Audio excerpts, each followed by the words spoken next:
mi nombre es Javier González.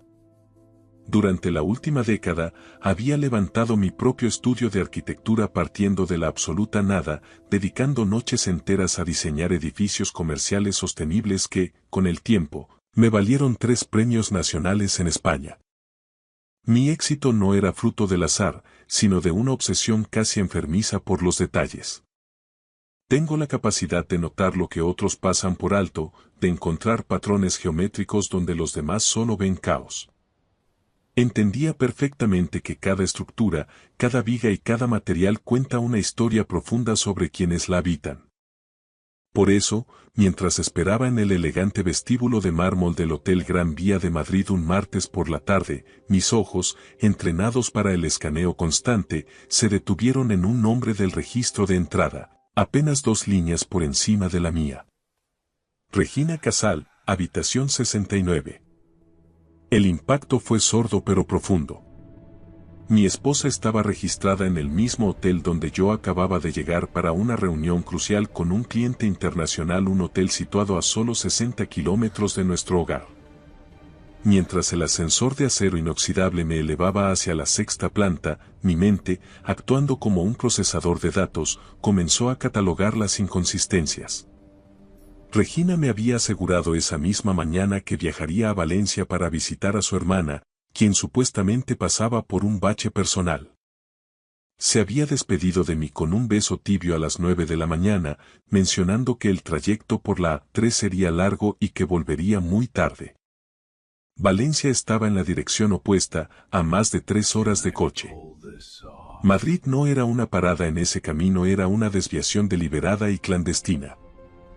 La habitación 69 se encontraba al final de un pasillo alfombrado en tonos granate que amortiguaban mis pasos, como si el hotel mismo quisiera ocultar mi avance. Llamé a la puerta con firmeza. Sorprendentemente, mi corazón latía con una calma gélida. Siempre he sido capaz de mantener la sangre fría bajo una presión extrema. Es esa cualidad la que me permite negociar con promotores agresivos o resolver fallos estructurales que otros consideran imposibles. Es mi armadura profesional, mi muro de carga emocional.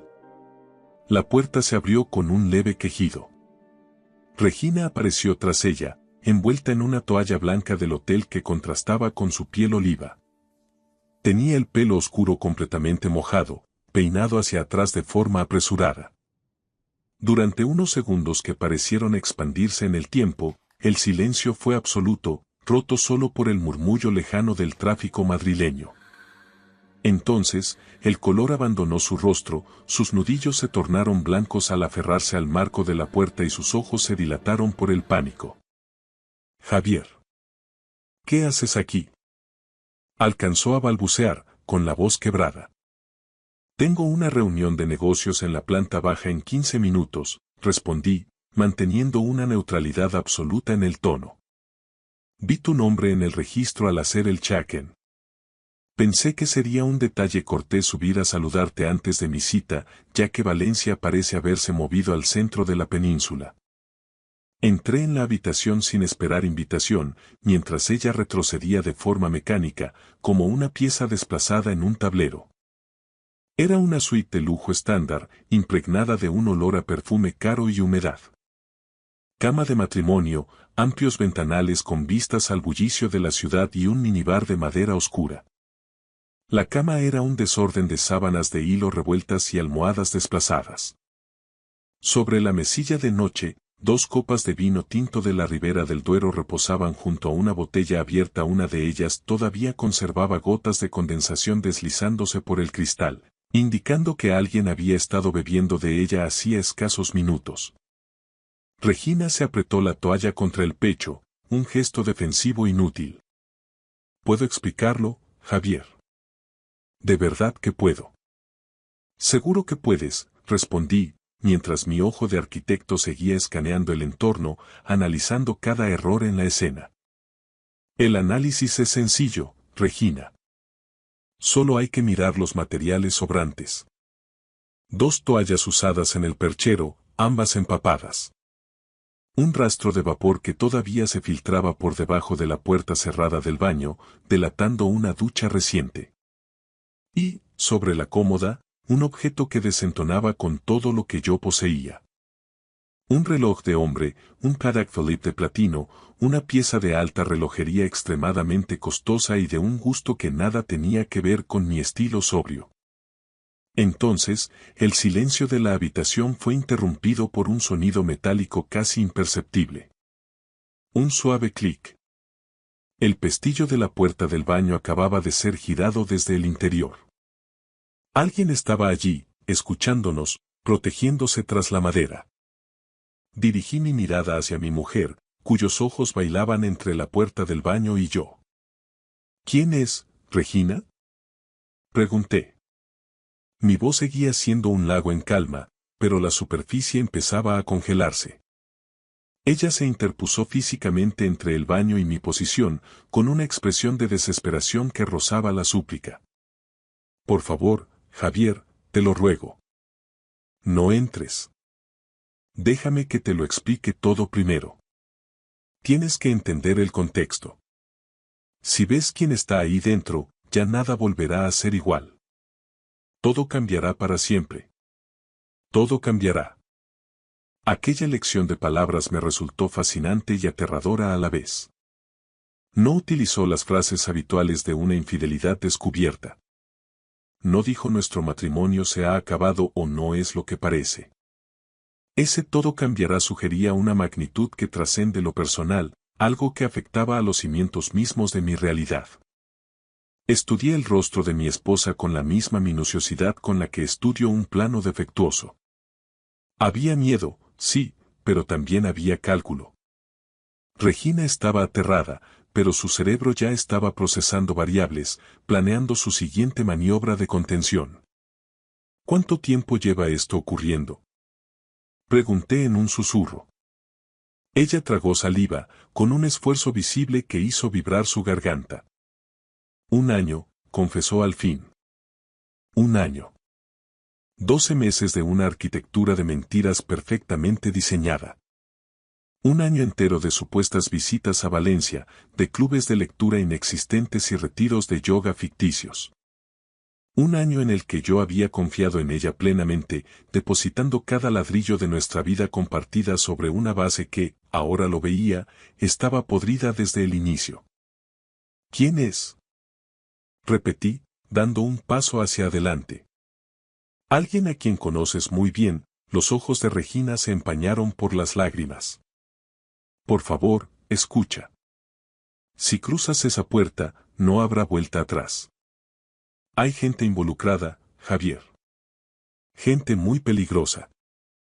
Esto no es solo un asunto de pareja. Gente peligrosa. Las piezas del rompecabezas empezaban a encajar. Siempre se me han dado bien los puzzles, detectar las debilidades estructurales y comprender por qué fallan los sistemas. Mi mujer escondía a un hombre en el baño, llevaba 1 año manteniendo esa doble vida y afirmaba que había criminales de por medio. Esto no era un simple desliz, era una demolición controlada de mi existencia. Apártate, Regina, ordené. No, replicó ella, plantando cara. Pero mis piernas ya me llevaban hacia la puerta del baño.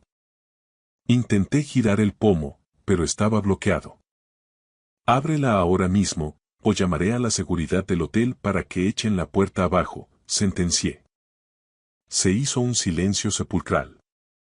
Finalmente, una voz masculina, profundamente familiar, pronunció unas palabras que me helaron la sangre.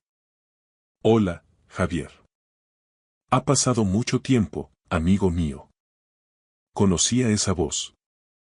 Era físicamente imposible, pero reconocería ese tono en cualquier lugar.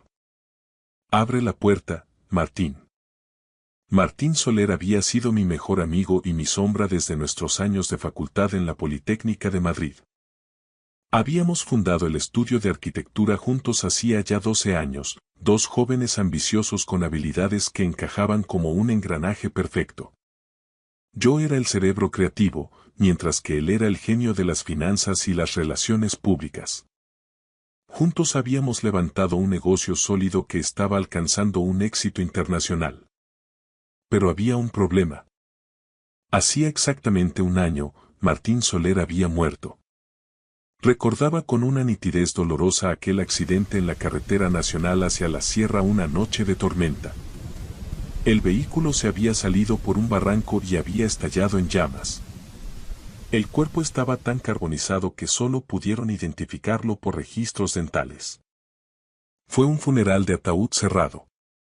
Yo mismo pronuncié el panegírico, destrozado por la pérdida. Excepto que Martín no estaba muerto. No era una ceniza en una urna. Estaba escondido en el baño de un hotel en la Gran Vía, respirando, muy vivo. La cerradura chasqueó. La puerta se abrió con lentitud y allí apareció Martín Soler. Parecía más envejecido, con una barba descuidada y oscura, pero sus ojos eran los mismos. Sorpresa, dijo él, con una sonrisa débil que no ocultaba su terror. Me quedé allí plantado, guardando una distancia calculada, observando primero a Regina, que temblaba bajo su toalla, y luego a Martín. Mis ojos saltaban de uno a otro como si estuviera revisando las fisuras de un muro de carga a punto de colapsar.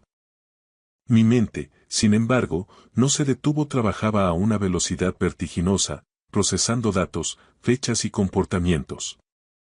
De repente, todas aquellas piezas sueltas que me habían inquietado durante los últimos meses, las llamadas cortadas, su excesivo interés por las pólizas de la empresa, su distanciamiento emocional, encajaban con una claridad tan diáfana que resultaba aterradora. Fingiste tu propia muerte, solté al fin. No era una pregunta, ni siquiera una acusación, era la constatación de un hecho estructural. Martín bajó la cabeza, evitando mi mirada directa, esa que tantas veces había buscado para celebrar victorias comerciales en nuestro despacho de Madrid. Tuve que hacerlo, Javier. No me quedaba otra salida limpia, respondió con una voz que intentaba sonar a disculpa, pero que solo transmitía derrota. Me metí en un lodazal demasiado profundo con gente muy turbia aquí en España. Deudas de juego que se me escaparon de las manos en timbas privadas de La Moraleja. Le debía €500,000 a un tipo llamado Tomás Quesada. Ese tipo no envía cartas de aviso, envía sicarios. Me iba a matar, Javier. Literalmente, me puso una fecha de caducidad. Busqué una salida que nos salvara a todos. El pago del seguro, añadí, completando el esquema financiero del fraude. 2 millones de euros netos entre tu seguro de vida personal y la póliza de hombre clave que la empresa tenía suscrita para protegerme a mí de tu pérdida. Una jugada maestra, Martín.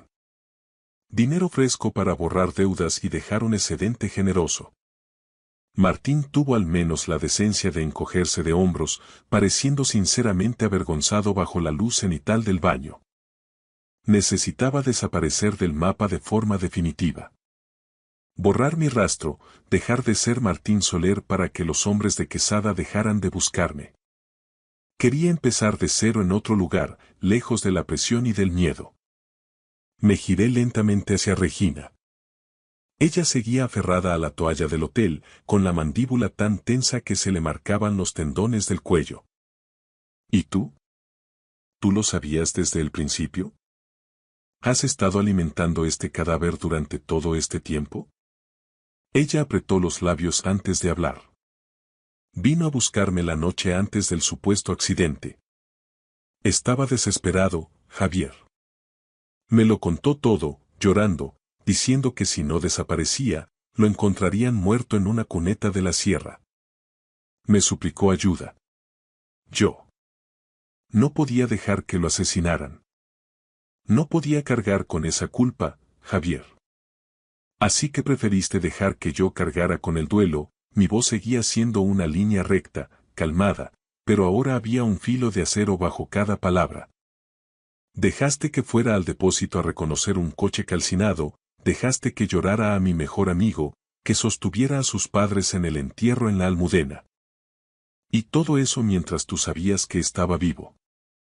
Ha pasado un año, Regina. Un año entero de farsa. ¿Y vuestro lío? ¿Cuándo se convirtió mi socio en el amante de mi mujer? Regina y Martín intercambiaron una mirada rápida, una conexión silenciosa que me dolió más que la propia mentira. Fue una chispa de complicidad que yo ya no tenía con ninguno de los dos. Empezó 6 meses antes de que él muriera, admitió ella finalmente, bajando la voz. No fue algo planeado para hacerte daño. Simplemente ocurrió. Íbamos a decírtelo, de verdad, pero entonces Martín se hundió en las deudas y el plan cambió por completo. ¿El plan? Caminé hacia el gran ventanal de la suite, observando el perfil de los edificios de Madrid bañados por el sol de la tarde. Déjame que adivine la arquitectura de esta estafa. Martín finge su muerte en ese barranco, cobra el seguro a través de beneficiarios o cuentas puente, le paga su deuda a Quesada y se esfuma. Tú te quedas aquí conmigo, interpretando a la perfección el papel de la viuda desconsolada y la esposa ejemplar, dándome apoyo mientras yo intento salvar el estudio solo. Esperas un tiempo prudencial para que las sospechas se enfríen. Y entonces me pides el divorcio alegando que ya no somos los mismos, te llevas la mitad de mis activos, de mis premios y de mi esfuerzo, y te largas a buscarlo a ese lugar donde se haya estado ocultando. El silencio sepulcral que siguió a mis palabras fue la confirmación más rotunda que podía recibir. Había diseñado el plano exacto de su traición. ¿Dónde has estado escondido este año? Le pregunté a Martín sin mirarlo. En Marruecos. En Tánger. He estado viviendo en un apartamento cochambroso cerca del puerto, bajo un nombre falso. Trabajaba de camarero en un café para turistas, viendo las costas de España desde el otro lado del estrecho. Martín salió del baño y se sentó en el borde de la bañera, con los hombros hundidos. Ha sido un infierno absoluto, Javier. No tienes idea. Echo de menos mi vida anterior. Echo de menos Madrid, mi casa, mi coche, el respeto de la gente. Me sentía un fantasma. Deberías haber valorado todo eso antes de estafar 2 millones de euros y fingir que eras cenizas en un ataúd, repliqué con desprecio. Le devolví el dinero a Quesada, dijo Martín, poniéndose a la defensiva por primera vez. Hasta el último maldito céntimo con intereses. Ahora estoy limpio de deudas. Por eso he vuelto. He cruzado en el ferry de Algeciras pensando que ya todo había pasado. Excepto que no lo estás, sentencié, girándome para clavar mis ojos en los suyos. Porque tipos como Tomás Quesada no dejan ir a su presa así de fácil. Son depredadores sociales. Mantienen a la gente enganchada por si pueden necesitarlos más adelante. Nunca se está limpio con alguien así. La cara de Martín pasó del gris al blanco tiza.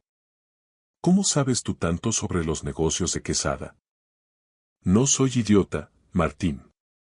Soy arquitecto, mi trabajo consiste en entender cómo se sostienen las cosas y por dónde van a quebrar. Te conozco mejor que nadie. Siempre te has creído el más listo de la sala, pero eres descuidado con los cabos sueltos. Cometes errores de cálculo básicos. Saqué mi teléfono móvil y, con un par de toques rápidos, busqué una noticia que llevaba monitorizando desde hacía meses en la prensa de sucesos. A Tomás Quesada lo detuvo la UCO, Unidad Central Operativa, hace 8 meses. Tiene cargos en la Audiencia Nacional por extorsión, blanqueo y pertenencia a organización criminal. Lo que no sabes es que está colaborando activamente con la Fiscalía para reducir su condena. Está dando nombres, Martín. Todos los nombres de aquellos con los que ha hecho negocios sucios. El color desapareció por completo del rostro de mi antiguo socio. Sus manos empezaron a temblar levemente. Lo que significa que la Policía Nacional ya tiene una línea de investigación sobre ti, continué, disfrutando del peso de cada palabra. Saben que una deuda de $500,000 desapareció misteriosamente justo antes de que tu coche se despeñara. Te han estado rastreando. Han visto tus movimientos de dinero. Y Quesada, para salvar su propio pellejo, probablemente les ha contado que tu muerte fue tan real como un billete de madera. Dios mío. susurró Regina, llevándose las manos a la boca. Por eso estás hoy aquí en este hotel, ¿verdad? Sabías que vendría a verlo. Miré a Martín, que ahora parecía un niño asustado en un cuerpo de hombre. Has vuelto porque te has dado cuenta de que el suelo se hunde bajo tus pies. Has vuelto de Tánger porque crees que yo, el solucionador, puedo arreglar este desastre como siempre arreglaba tus pifias en el estudio. ¿Crees que diseñaré una salida estructural para tu fraude? Martín se levantó, dando un paso desesperado hacia mí. Javier, te lo suplico. Éramos como hermanos, joder. ¿Es que 12 años de amistad no significan nada ahora? Los hermanos no fingen su muerte para ver cómo sufres, respondí con una frialdad que me quemaba la garganta. Los hermanos no se acuestan con la mujer de su mejor amigo mientras éste les llora en un cementerio. Yo la quise primero. Estalló Martín, un arranque de celos antiguos que pareció lamentar en el mismo instante en que las palabras salieron de su boca. Solté una risa corta, seca y amarga que resonó en las paredes de la suite. La quisiste primero. Vaya, esa es tu brillante defensa arquitectónica. La querías, así que el fraude, la estafa al seguro y la traición a tu socio están justificados por un romanticismo de segunda mano. Me giré hacia Regina con una curiosidad clínica. ¿Y tú? ¿Lo querías a él de verdad o solo era el vehículo para llevarte el dinero del seguro? Ella me sostuvo la mirada con una dureza que nunca antes le había visto.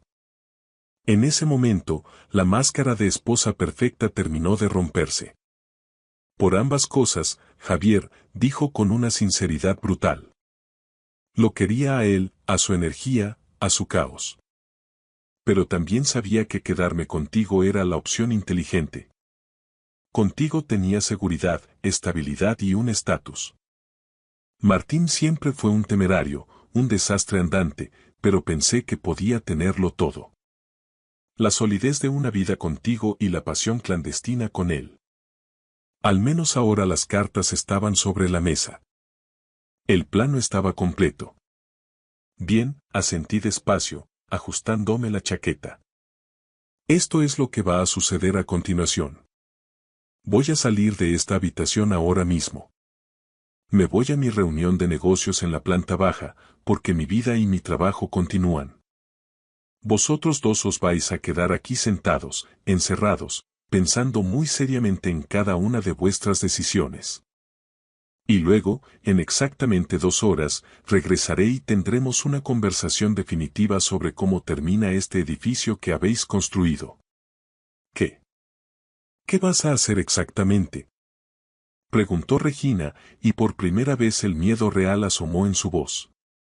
Voy a decidir si llamo a la policía para informar de que Martín Soler ha resucitado milagrosamente para confesar un fraude masivo, o si simplemente me aparto y dejo que os hundáis vosotros solitos en el fango que habéis creado. 2 horas, ni un minuto más. Caminé hacia la puerta con paso firme. Justo antes de salir, me detuve y añadí sin mirar atrás. Ah, y Regina. Ve haciendo las maletas. Pase lo que pase en 2 horas, no vas a volver a poner un pie en nuestra casa. Jamás. Mi reunión con el cliente resultó ser extrañamente productiva, a pesar del rugido de pensamientos que sacudía las paredes de mi mente. Como arquitecto, me he especializado en la compartimentación de estructuras. Soy un experto en enfocarme con precisión quirúrgica en la tarea inmediata mientras mi subconsciente, en un segundo plano, trabaja en resolver problemas de una envergadura mucho mayor.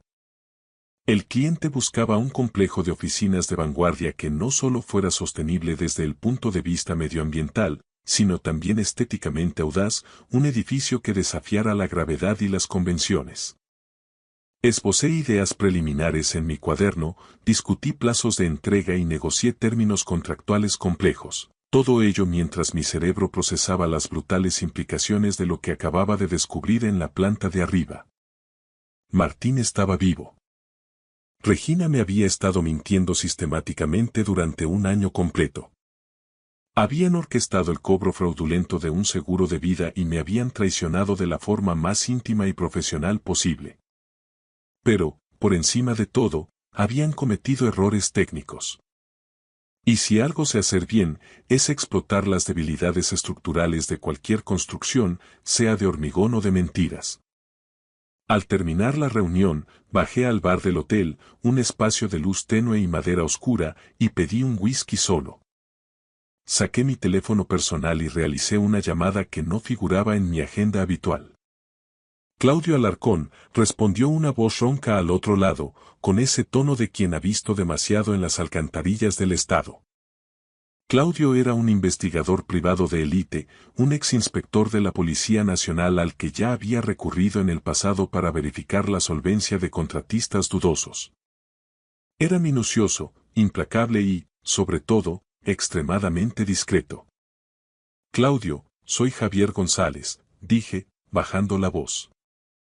Necesito información de inteligencia y la necesito para ayer. ¿Qué tipo de escombros estamos buscando esta vez, Javier?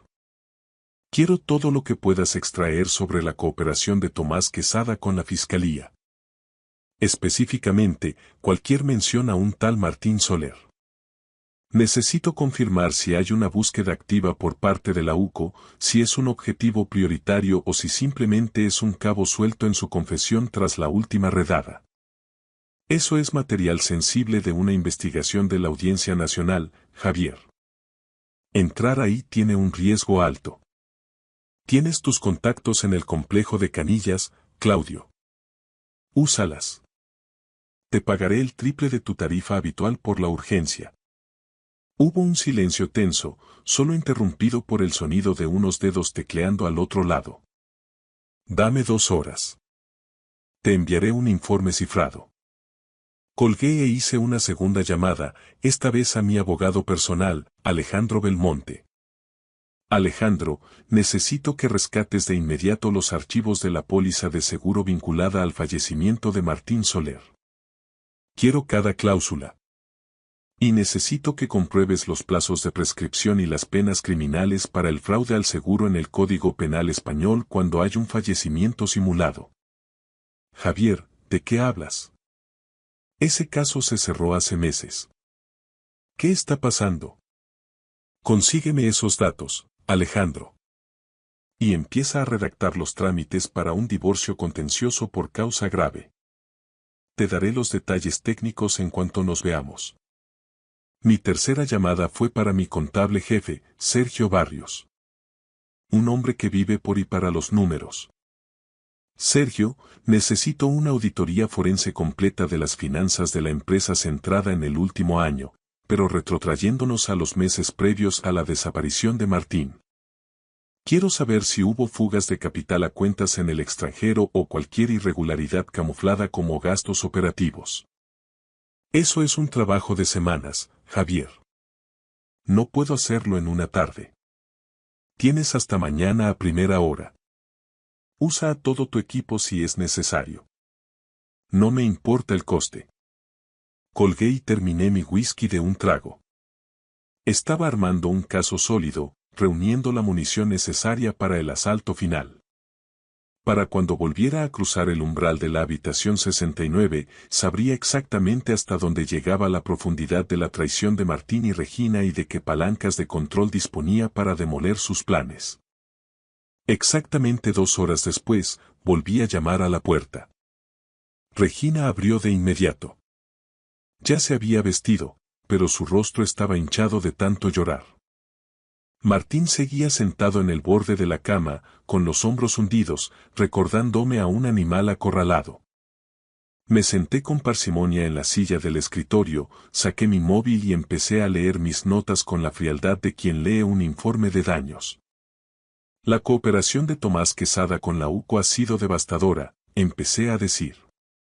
Ha entregado una lista de 12 personas clave que le ayudaban a blanquear capital o le debían grandes sumas. Martín Soler, tú eres el número 7 de esa lista. Hay una orden de búsqueda y captura activa contra ti, emitida hace 6 meses por la Audiencia Nacional. Los cargos son claros. fraude agravado, falsificación de documentos públicos y estafa procesal. El rostro de Martín pasó de una palidez enfermiza a un tono ceniciento. Pero hay más, continué. Las compañías de seguros involucradas han mantenido abierta una unidad de investigación durante todo este último año.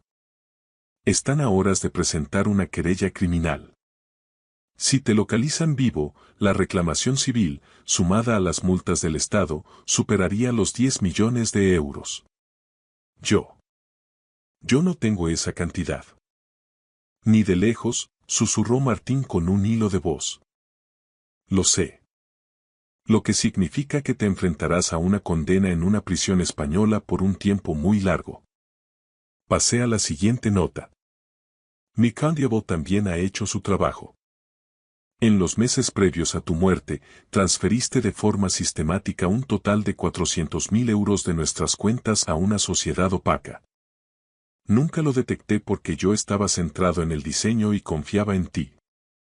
Regina cerró los ojos con fuerza. Llevabas mucho tiempo planeando esta fuga, Martín. Preparando tu huida mientras me dabas palmaditas en el hombro. Y tú, Regina, no fuiste una víctima, fuiste su cómplice necesaria. Tengo los registros de varios hoteles ahora.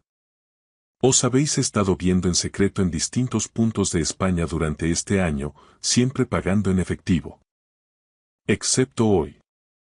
Hoy utilizaste tu nombre real en el registro del Gran Vía. ¿Por qué cometiste un error tan básico, Regina? Ella no respondió, pero Martín lo hizo por ella. Porque estoy acabado, Javier. Porque Quesada cantó ante el juez y me di cuenta de que Tánger ya no era seguro. Pensé que quizá tú, con tus contactos, podrías ayudarme a desaparecer de verdad. Una identidad nueva. Eres el mejor resolviendo problemas insolubles. Solté una carcajada seca. ¿De verdad pensaste que te ayudaría después de pisotear mi vida? Éramos hermanos, Javier, repitió Martín, suplicando. No, Martín. Éramos socios a los que yo consideraba hermanos. Destruiste ese vínculo cuando decidiste que era buena idea fingir que te habías quemado en un coche para luego acostarte con mi mujer en las sombras. Me levanté lentamente. Este es vuestro escenario actual. La Policía Nacional os pisa los talones, las aseguradoras quieren su dinero y yo podría liquidar esto ahora mismo con una llamada a la patrulla que hay en la esquina. Pero no voy a hacer eso. No todavía. Un destello de esperanza brilló en sus rostros. Porque, continué con una sonrisa gélida, he diseñado una solución mucho más creativa. Una que os aseguro que no os va a gustar nada. Expuse mi plan con la misma precisión milimétrica que utilizo al diseñar un rascacielos en una zona sísmica.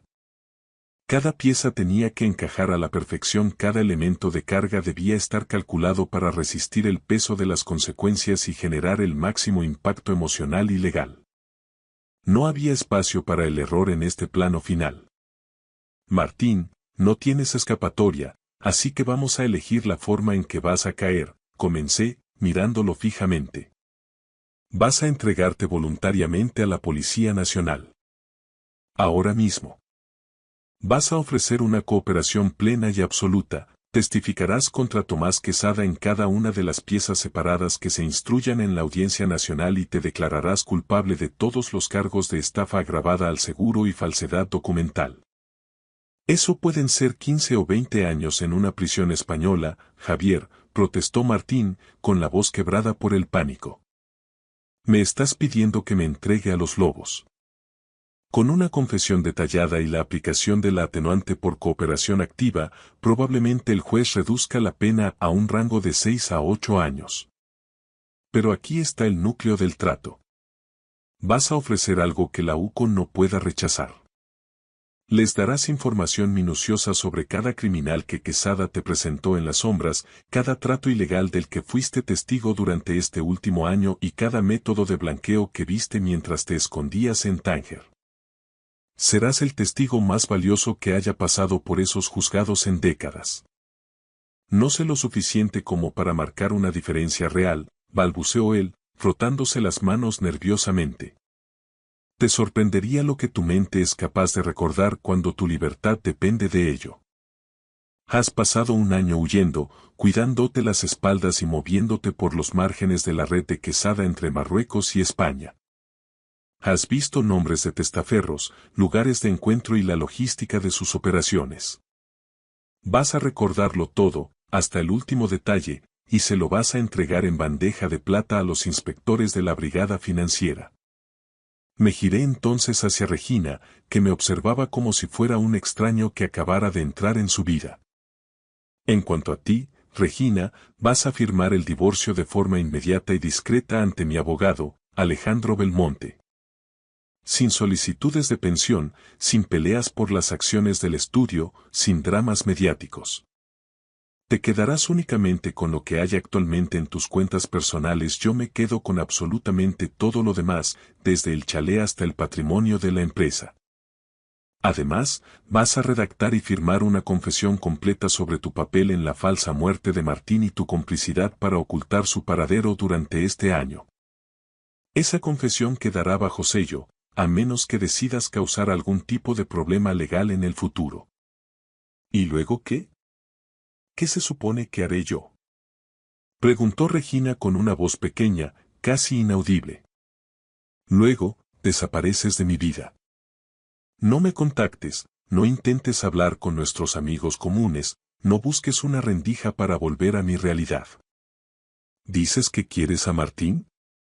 Bien, podrás demostrarlo visitándolo en Soto del Real o en Estremera durante la próxima década. Después de eso, si todavía queda algo entre vosotros, podéis intentar vuestro felices para siempre en algún rincón olvidado de la costa, muy lejos de Madrid. Martín sacudió la cabeza, hundido en la miseria de su propia creación. ¿Por qué demonios iba a aceptar esto? Me estás pidiendo que firme la destrucción de mi vida paso a paso. Tu vida ya está destruida, Martín. Tú mismo pusiste los explosivos en los cimientos hace un año, dije con una frialdad absoluta. Lo que te ofrezco no es un castigo, es un camino de salida controlado. Un camino que termina contigo vivo y finalmente libre de la sombra de Quesada, en lugar de pasar décadas huyendo para acabar muerto en una cuneta cuando sus sicarios te localicen. Porque te encontrarán, Martín. No eres ni la mitad de listo de lo que crees. ¿Y qué ganas tú con toda esta arquitectura de castigo? Preguntó Regina, con una pizca de la antigua altivez asomando en sus ojos. Sonreí levemente, una expresión que no llegó a mis ojos. Justicia poética. Ver cómo ambos enfrentáis las consecuencias reales de vuestras traiciones. Podré seguir adelante sabiendo que vuestras deudas están siendo pagadas. Tendré la satisfacción de haber sido el hombre íntegro, el que no os destruyó físicamente aunque tenía todas las herramientas para hacerlo. Saqué mi teléfono y puse en la pantalla un número de contacto que ya había verificado. Este es el inspector Lorenzo Leal, el hombre que lidera el caso contra el clan de los Quesada en la Policía Nacional. Voy a llamarlo en exactamente 10 minutos. Tenéis dos opciones. O Martín se entrega voluntariamente con mi respaldo, lo cual facilitará vuestra situación penal, o bien os denuncio a ambos por estafa y encubrimiento ahora mismo. En ese caso, la policía derribará esta puerta en menos de lo que tardas en parpadear. ¿Cómo sabemos que no nos traicionarás una vez que Martín esté en comisaría? Preguntó él. No lo sabéis. No tenéis ninguna garantía, pero tampoco tenéis opción. Es el único trato que vais a recibir de mí. 90 minutos más tarde, me encontraba en el vestíbulo del hotel, observando a través de las grandes cristaleras de la Gran Vía como dos agentes de paisano de la Policía Nacional escoltaban a Martín hacia un coche camuflado. Llevaba las manos esposadas y la cabeza baja. Se había entregado sin resistencia.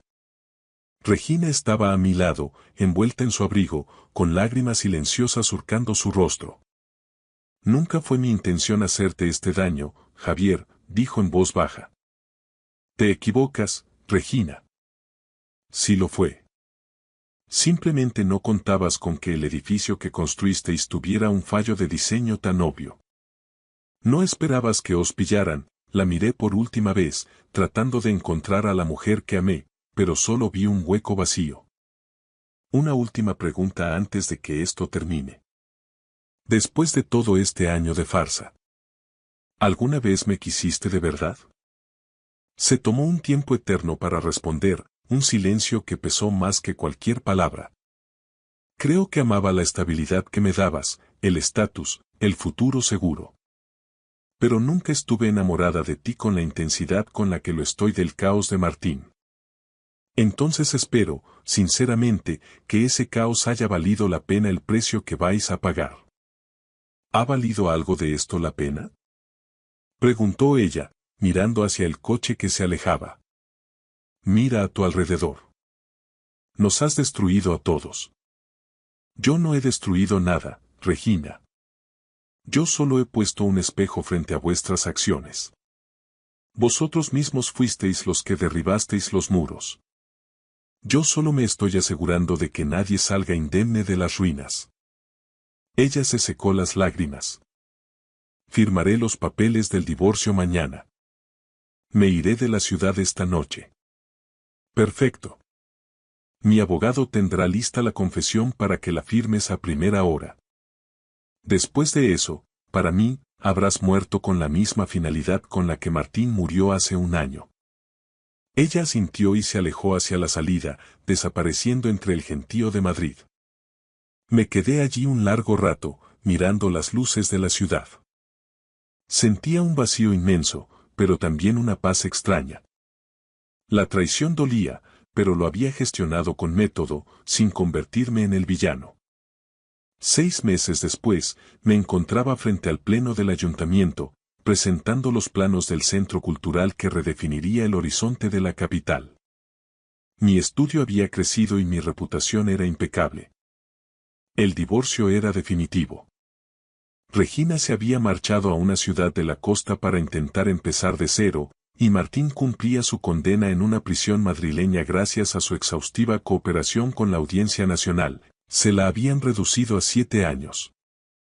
Había empezado a salir con alguien nuevo, con cautela pero con honestidad. Durante un descanso de la presentación, mi móvil vibró con un mensaje. Siento sinceramente todo lo que pasó hace un año. A veces me pregunto si pudimos hacerlo de otra manera. Era Regina. Borré el mensaje al instante. Algunos puentes deben permanecer reducidos a cenizas. El ayuntamiento aprobó mi proyecto por unanimidad. Al salir bajo el sol de Madrid, me sentí genuinamente feliz. El hombre que llamó a la puerta 69 hace meses era un ingenuo. El hombre que caminaba hoy sabía que la confianza es un material de construcción escaso y que la mejor venganza es simplemente vivir bien. Había perdido a mi mujer y a mi mejor amigo, pero había recuperado mis propios cimientos. Y eso, al final, era lo que mantenía la estructura en pie. Gracias por escuchar mi historia hasta el final. Si resonó contigo, dale like, escribe en los comentarios qué fue lo que más te tocó y no olvides decir de dónde eres. Suscríbete al canal, vienen muchas más historias. Fue mi propio hijo quien me tendió una trampa y me envió a prisión por un delito que jamás cometí. Dañó a su propia sangre. Creyeron que este viejo estaba acabado, sin poder y en el olvido, pero nunca imaginaron lo que estaba a punto de suceder. Con solo una llamada, todo cambiaría. Antes de contarles cómo empezó todo, quiero saber quién escucha esta historia de traición y venganza. Las paredes de la celda estaban húmedas, oliendo a hormigón viejo, sudor seco y esperanza podrida. Sin embargo, para mí, Mateo de la Vega, esas paredes se habían convertido en un calendario. Con la punta de mi uña, áspera y astillada, tracé otra pequeña línea vertical cerca de la pata de mi catre de hierro. 729. Mañana sería el día 730. Mañana saldría del centro penitenciario de Madrid Pi, en Aranjuez. Inhalé profundamente, llenando mis pulmones con el aire estancado de la meseta que sabía a óxido y arrepentimiento. El calor veraniego convertía la celda en un horno, incluso de noche. Me senté con las piernas cruzadas en el fino colchón que había sido mi cama durante 2 años. Antes de esto, dormía en una cama king size en mi palacete de La Moraleja. Antes de esto, yo era Mateo de la Vega, fundador de Sistemas de la Vega, valorada en 65 millones de euros. Ahora, solo era el interno a 47239. Los recuerdos llegaron como una inundación. La Audiencia Nacional, la mirada gélida del juez. Y allí, en el estrado de los testigos, mi propio hijo, Adrián de la Vega, con un traje de Armani perfectamente planchado y una tristeza manufacturada en su rostro. Amaba a mi padre, señoría, su voz había temblado. Pero no puedo justificar sus actos. Empujó a Elena por las escaleras. Estaba embarazada. Mató a mi hijo nonato. Luego vino Elena, la mujer de Adrián, sentada en una silla de ruedas, sujetándose el vientre liso.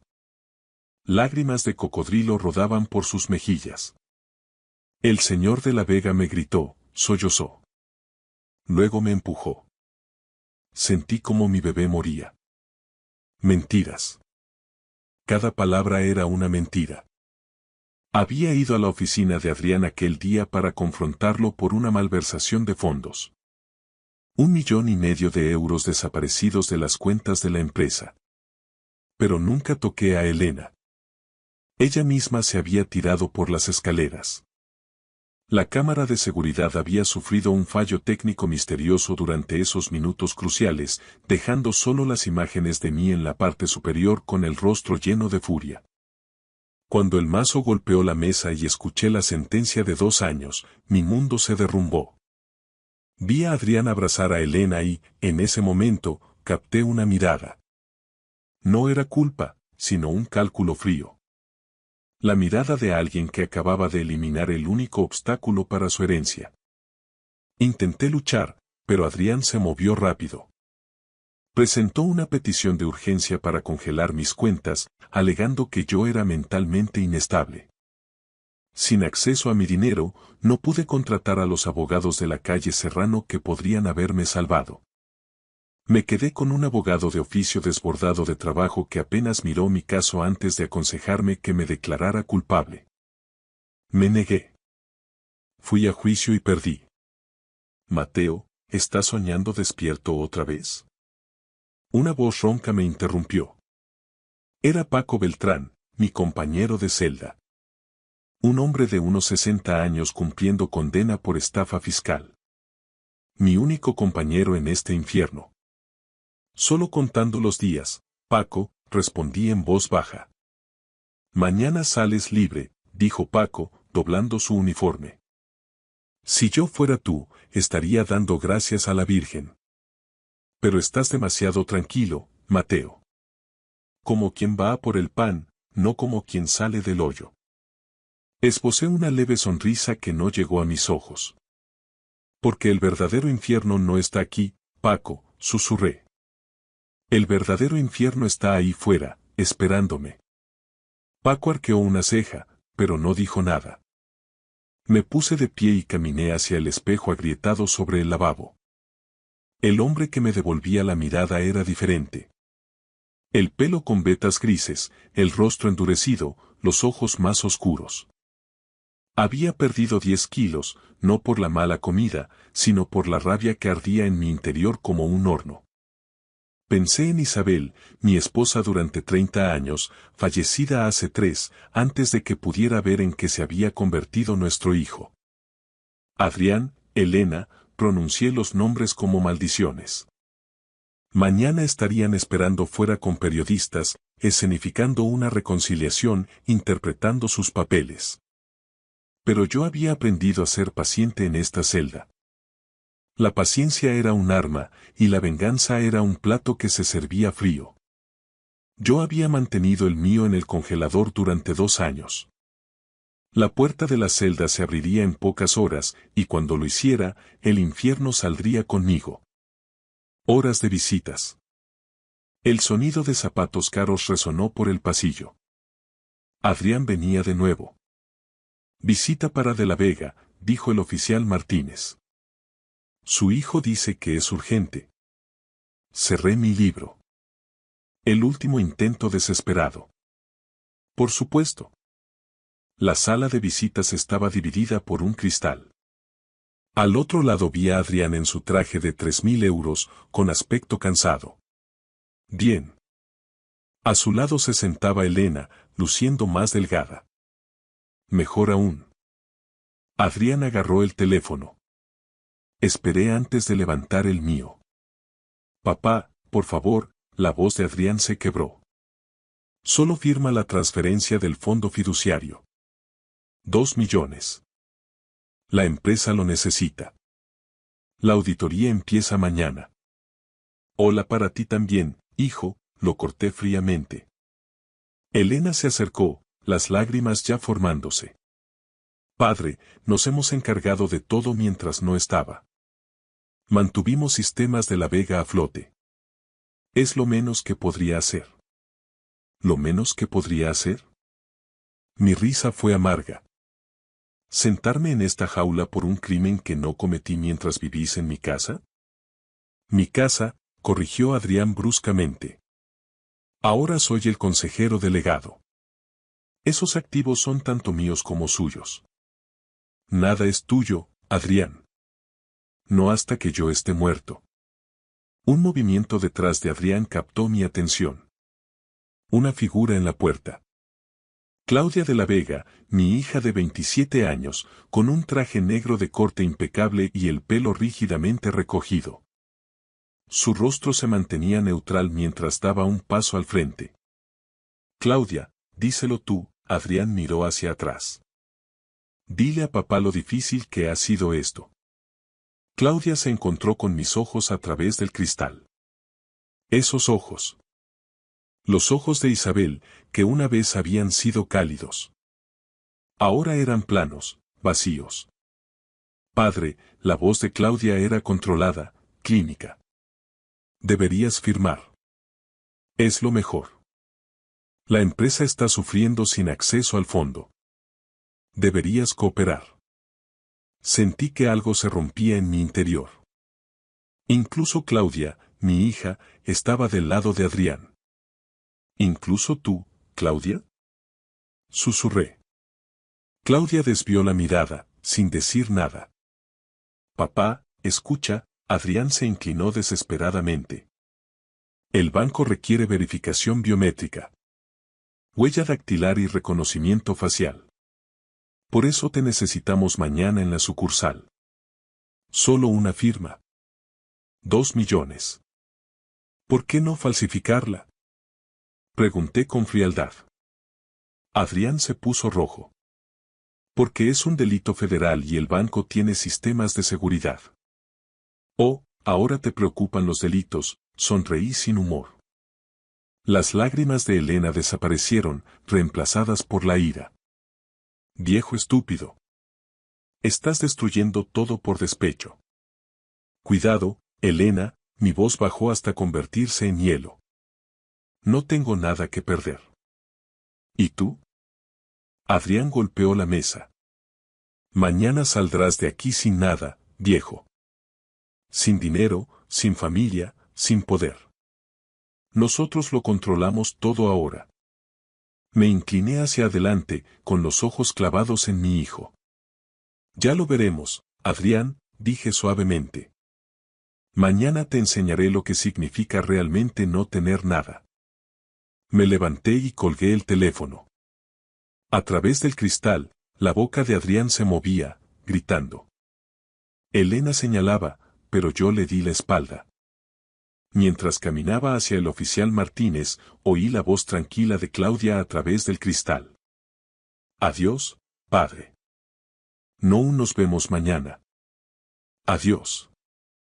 Al darme la vuelta para marcharme, Claudia permanecía perfectamente quieta, con el rostro convertido en una máscara de fría indiferencia. Ni una sola grieta en su actuación. La luz del sol de la mañana se filtraba por las puertas de hierro de la cárcel de Aranjuez como oro líquido. Salí parpadeando ante la intensidad del brillo tras 730 días de penumbra fluorescente. El calor de septiembre me golpeó de inmediato.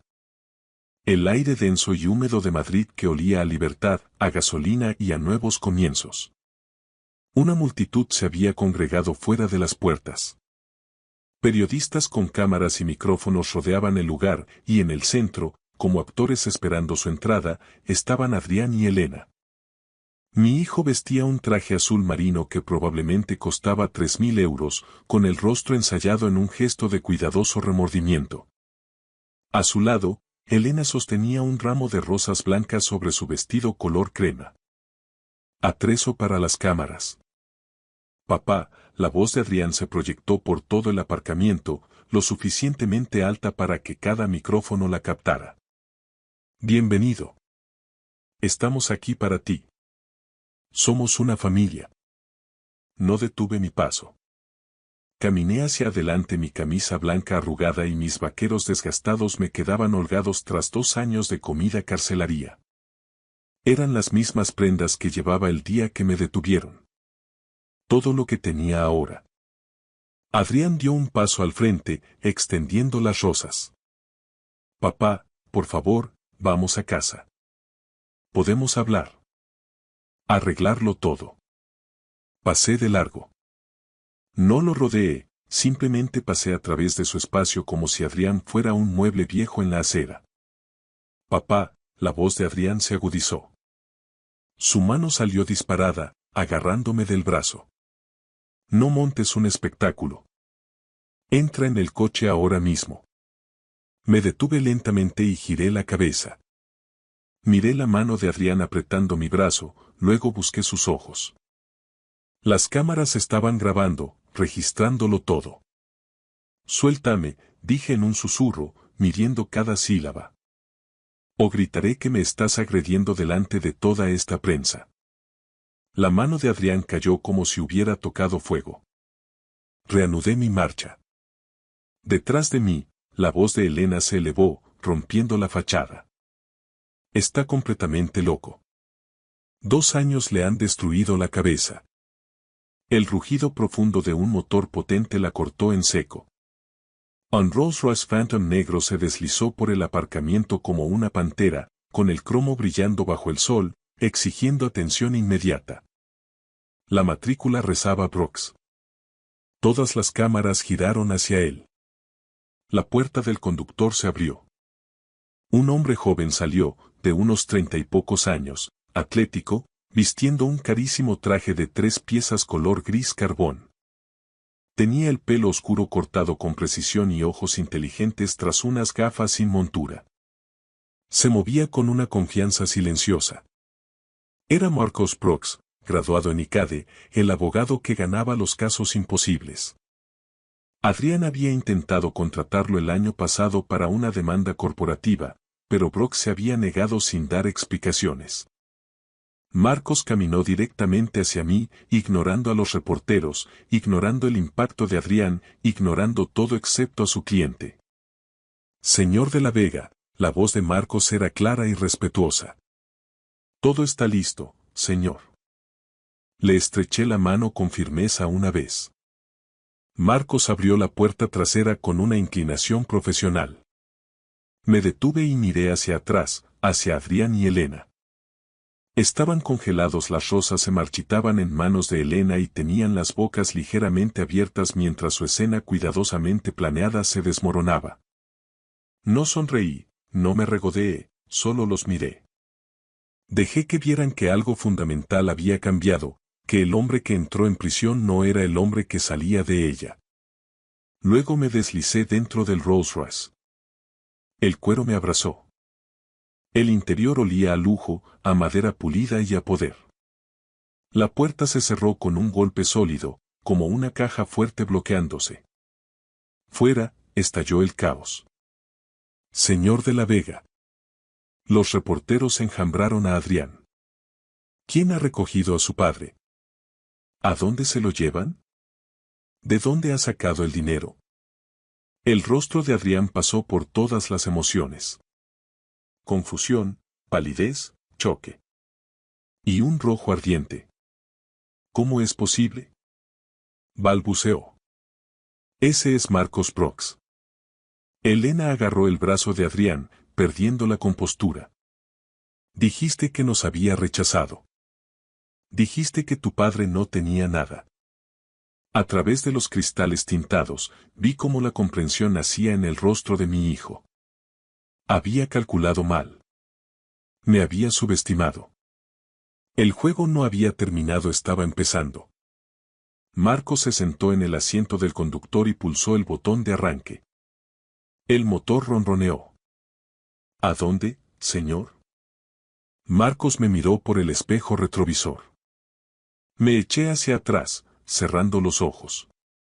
Mi primer aliento verdaderamente libre en 2 años.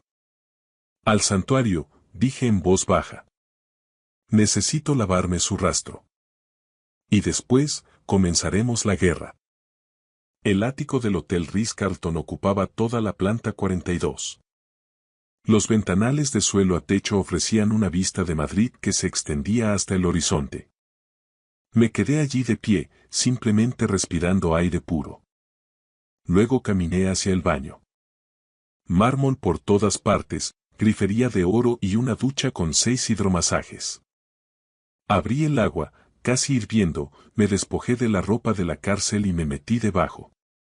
El chorro me golpeó como un bautismo.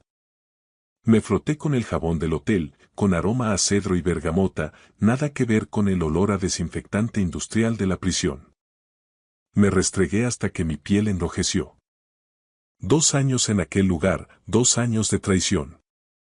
Las lágrimas brotaron calientes como el agua, silenciosas. Me apoyé contra el mármol y las dejé caer. No era por debilidad, sino por la rabia y el duelo por el hombre que una vez confió en su propio hijo. Aquel hombre había muerto. Cuando salí envuelto en un albornoz de felpa, Marcos Prox me esperaba en el salón, pero no estaba solo.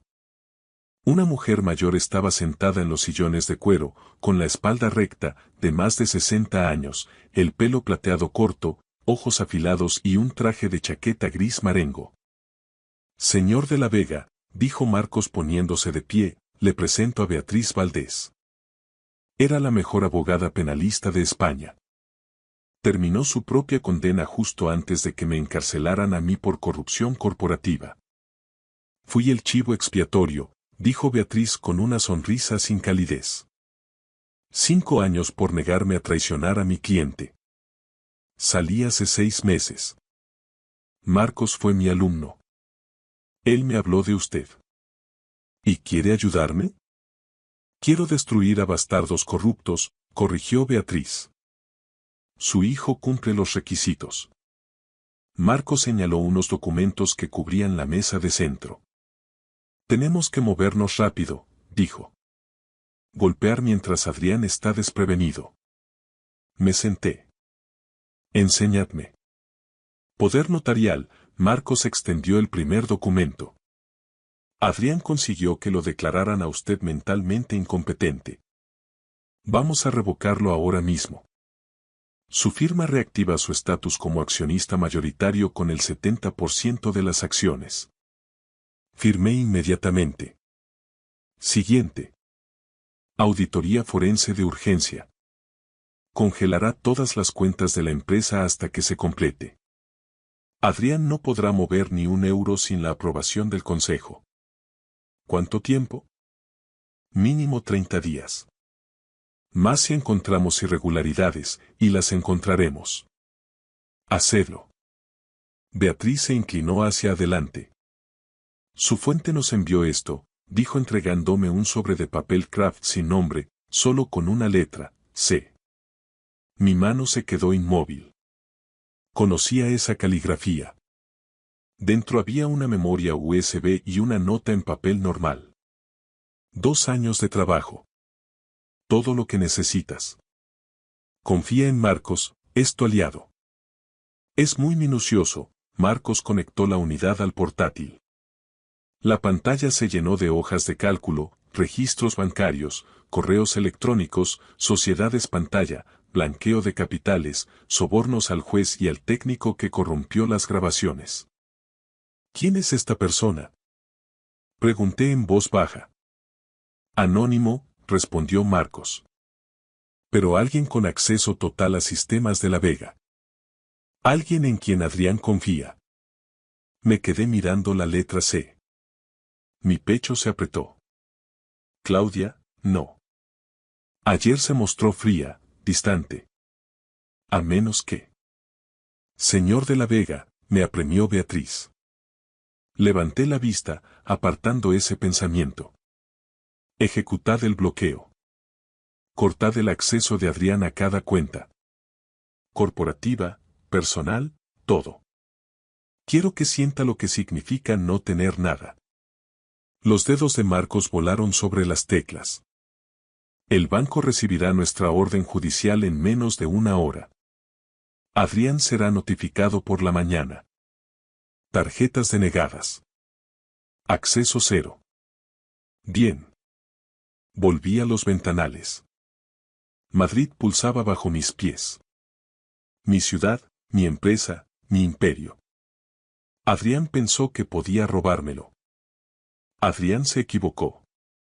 Una cosa más, Beatriz me entregó una fotografía reciente de Adrián y Elena en un restaurante de lujo de la calle Jorge Juan. Estaban riendo, brindando con champán.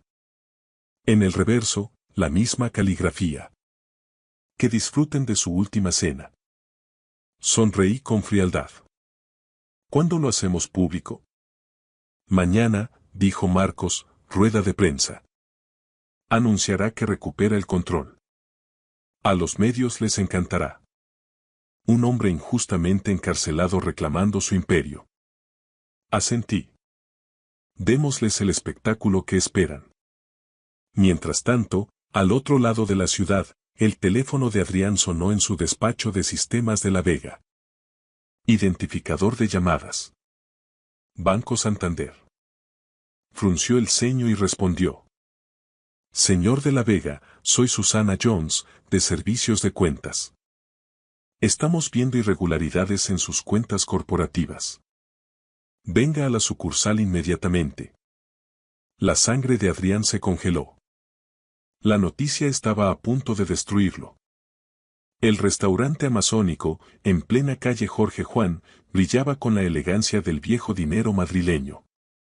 Lámparas de cristal, manteles de hilo y un ambiente selvático sofisticado donde la élite de la capital cerraba acuerdos ante filetes de 90 euros. Adrián de la Vega estaba sentado en la mesa central, visible para todos. Una declaración de poder. Elena lucía un diseño de Valentino color burdeos. Frente a ellos se sentaban Ricardo y Patricia Sterling, dueños de una constructora de infraestructuras y posibles inversores. Mi hijo necesitaba sus 15 millones de euros, prometiendo un retorno de inversión del 40% en 18 meses. Adrián gesticuló con su copa de vino. El sector inmobiliario en Madrid está en auge. Este es el momento. Ricardo asintió. Su padre construyó un imperio impresionante. ¿Cómo está él? Adrián corrigió con suavidad. Yo lo estoy expandiendo, llevando a sistemas de la Vega a la era moderna. Respecto a su salida hoy. Bueno, han sido 2 años duros y le han pasado factura. Está bajo cuidado médico. Elena puso su mano sobre la de Adrián. Es desgarrador, pero somos una familia. El camarero apareció con la cuenta. 850 euros. Adrián sacó su tarjeta American Express Centurion y la entregó con indiferencia. Quédese con el cambio. El camarero la pasó por el datáfono. Beep. Denegada. Frunció el ceño y lo intentó de nuevo. Beep. Denegada. El estómago de Adrián dio un vuelco. La máquina debe de estar fallando. Inténtelo una vez más. Tercer intento. Beep. Lo siento, señor. Dice. Contacte con su entidad. Patricia y Ricardo intercambiaron miradas. Un fallo del sistema bancario, cegaramente, río Adrián demasiado alto. Elena, usa la tuya. Elena buscó torpemente su tarjeta vinculada a la misma cuenta. Beep. Denegada. Se hizo un silencio sepulcral. Llamaré a finanzas, dijo Adrián levantándose abruptamente, arrastrando la silla.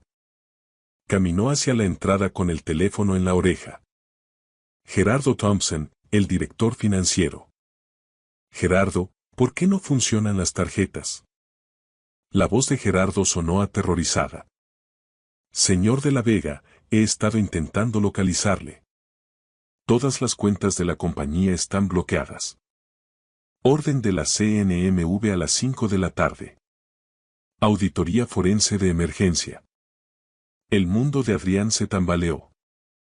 ¿Qué? ¿Bajo qué autoridad? Bajo la de su padre. Mateo ha reactivado su estatus de accionista mayoritario. El consejo se ha puesto de su parte. Sigue siendo el fundador. Yo soy el consejero delegado. Su nombramiento se basó en un poder notarial que él ha revocado, dijo Gerardo con calma. Legalmente, nunca dejó de ser el presidente. La transferencia de 2 millones de esta mañana ha sido cancelada y marcada como sospechosa. Todo está bloqueado hasta que la auditoría termine. ¿Y Adrián? Enciende la tele. Adrián se giró hacia la pantalla plana del bar. La Sexta Noticias. Yo estaba en un podio con el logo de Sistemas de la Vega detrás. Me veía sano, fuerte y furioso. El rótulo decía: Mateo de la Vega anuncia su regreso y una reestructuración total. Yo, Mateo de la Vega, como legítimo propietario y presidente, anuncio una reestructuración completa de la directiva con efecto inmediato. Mi voz sonó clara.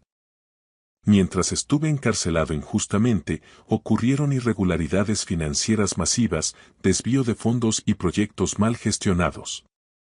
Se tomarán medidas legales contra todos los responsables. Mis ojos parecieron atravesar la cámara hasta clavar la mirada en Adrián. Esta empresa será saneada de arriba abajo. La pantalla cortó a los reporteros. Adrián se quedó petrificado. Cada par de ojos en el restaurante estaba puesto en él. Ricardo le enseñaba algo a su mujer en el móvil. El camarero merodeaba con la cuenta impagada. Elena apareció siseando. Adrián, la gente está mirando. ¿Qué está pasando? Adrián no podía hablar. Vio su reflejo en los adornos de latón. El rostro de un hombre que acababa de darse cuenta de que no tenía nada. Su móvil vibró. Un número desconocido. Disfruta de tu última cena. C. No era solo una tarjeta denegada.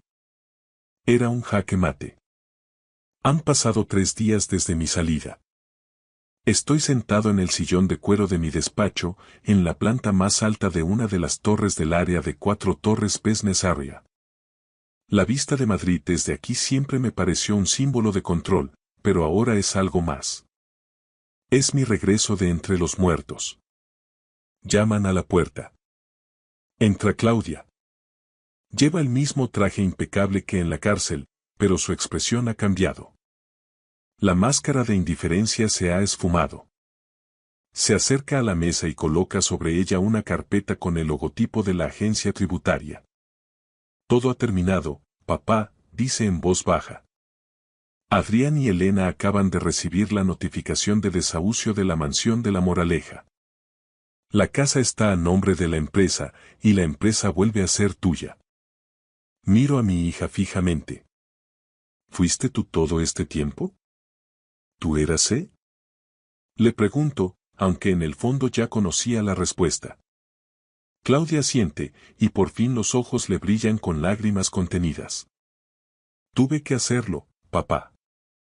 Cuando Adrián te tendió la trampa, comprendí que si me enfrentaba a él abiertamente, nos destruiría a los dos y borraría las últimas pruebas de tu inocencia. Tuve que jugar el papel de la hermana fiel para ganarme su confianza y acceder a sus cuentas cifradas y a los mensajes con el técnico que borró el video. He vivido 2 años en un infierno, fingiendo que te odiaba. Me levanto y, por primera vez en mucho tiempo, abrazo a mi hija. Me has salvado, Claudia. Has salvado el imperio. Lo hemos salvado, me corrige ella. Adrián está ahora mismo en dependencias policiales. Lo acusan de fraude, falso testimonio y malversación. Elena intenta huir a Suiza, pero sus cuentas están bloqueadas y su pasaporte ha sido anulado a petición de Marcos Brox. No tienen a dónde ir. Miro por el ventanal. Abajo, en la plaza, veo los flashes de las cámaras. Los periodistas esperan una declaración oficial. ¿Sabes qué es lo más irónico? Digo. Adrián pensó que la codicia era poder.